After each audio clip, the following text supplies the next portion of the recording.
ಉಡುಪಿಯ ಕಡಿಯಾಳಿ ಮಹಿಷಮರ್ದಿನಿ ದೇವಸ್ಥಾನದ ಹೆಬ್ಬಾಗಿಲಿನ ಬೀಗ ಮುರಿದು ಕಳವುಗೈಯಲು ಯತ್ನಿಸಿದಂತಹ ಕಳ್ಳರು ಆಶ್ಚರ್ಯಕರ ರೀತಿಯಲ್ಲಿ ಸಿಕ್ಕಿಬಿದ್ದಿದ್ದಾರೆ. ಶುಕ್ರವಾರ ತಡರಾತ್ರಿ 3 ಗಂಟೆಗೆ ಕಳ್ಳರು ದೇವಸ್ಥಾನದಲ್ಲಿ ಕಳವಿಗೆ ಯತ್ನಿಸಿದ್ದಾರೆ.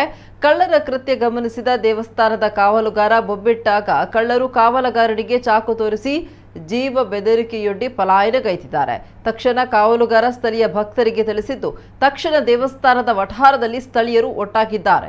ಸಿಸಿಟಿವಿ ದೃಶ್ಯ ಆಧರಿಸಿ ಹುಡುಕಾಟ ನಡೆಸಿದ್ದು ಕಡಿಯಾಳಿ ಪೆಟ್ರೋಲ್ ಬಂಕ್ ಬಳಿ ಇಬ್ಬರನ್ನ ವಶಕ್ಕೆ ಪಡೆದಿದ್ದಾರೆ. ಅಂದಾಗೆ ಈ ಕಳ್ಳರು ಸೆರೆ ಸಿಕ್ಕಲು ಕಾರಣ ಪರಾರಿಯಾಗಲು ಯತ್ನಿಸಿದ ಕಳ್ಳರಿ ಒಬ್ಬನಿಗೆ ಮೂರ್ಛೆ ಬಂದಿರೋದು. ಮೂರ್ಛೆ ಬಂದು ಒಬ್ಬ ಕಳ್ಳ ಧರೆಗುಳಿದಿದ್ದಾನೆ. ಹೀಗಾಗಿ ಆತನನ್ನ ಉಪಚರಿಸ್ತಾ ಇದ್ದ ಮತ್ತೊಬ್ಬ ಕಳ್ಳ ಕೂಡ ಸಿಕ್ಕಿ ಬಿದ್ದಿದ್ದಾನೆ. ಮೂರ್ಛೆ ವ್ಯಾಧಿ ಉಲ್ಬಣಿಸಿ ಗಂಭೀರ ಸ್ಥಿತಿಯಲ್ಲಿದ್ದ ಕಳ್ಳನನ್ನ ಅಜ್ರಕಾಡು ಜಿಲ್ಲಾಸ್ಪತ್ರೆಗೆ ದಾಖಲಿಸಲಾಗಿದೆ. ಮತ್ತೊಬ್ಬ ಕಳ್ಳನನ್ನ ಸ್ಥಳೀಯರು ಪೊಲೀಸರಿಗೆ ಒಪ್ಪಿಸಿದ್ದಾರೆ. ಕಳ್ಳರು ಕೇರಳ ಮೂಲದವರು ಅಂತ ತಿಳಿದು ಬಂದಿದೆ. ದುಷ್ಕೃತ್ಯ ಎಸಗಲು ಬಂದಿರುವ ಕಳ್ಳನಿಗೆ ಕಡಿಯಾಳಿ ಮಹಿಷಮರ್ದಿನಿ ದೇವಿಯೇ ಮೂರ್ಛೆ ಬರೆಸಿದ್ದಾಳೆ ಅಂತ ಭಕ್ತರು ಹೇಳ್ತಾ ಇದ್ದಾರೆ. ದೇವಸ್ಥಾನದ ಕಾವಲುಗಾರನ ಕರ್ತವ್ಯ ಪ್ರಜ್ಞೆಗೂ ಶ್ಲಾಘನೆ ವ್ಯಕ್ತವಾಗಿದೆ.